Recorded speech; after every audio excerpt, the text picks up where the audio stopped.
Introducing the nRF9160 DK, a development kit for cellular IoT development with LTE-M and NB-IoT using the nRF9160 system in package.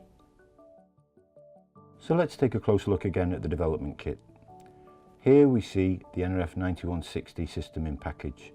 The nRF9160 is a highly integrated system in package for cellular IoT development. Integrated is a full LTE modem supporting LTE-M, NB-IoT, and it supports GPS positioning. There is a dedicated application processor using the Cortex-M33 CPU. It also incorporates ARM Trust Zone and ARM Crypto Cell for added security. It has 1 MB of flash and 256K of RAM, and also incorporated is complete power management and an RF front end.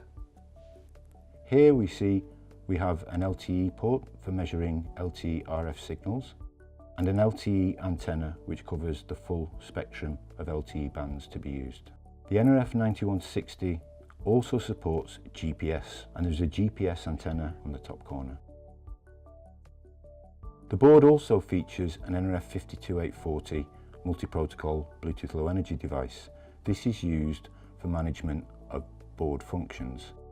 There are some user-programmable features on the board also. We have 2 user-programmable buttons, 2 user-programmable switches, and 4 user-programmable LEDs.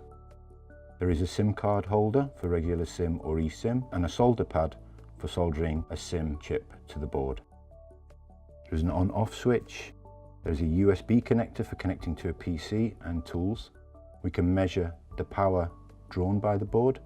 And the board supports Segger J-Link OB program debug. And we have debug in and debug out ports for programming and debugging external boards. The board conforms to the Arduino Uno revision 3 standard, and all peripherals and GPIO are available at these edge connectors on the kit. The nRF9160 DK is a feature-rich development kit for developing cellular IoT applications. It supports LTE-M and NB-IoT and has GPS support. It is available today from Nordic's distribution partner network.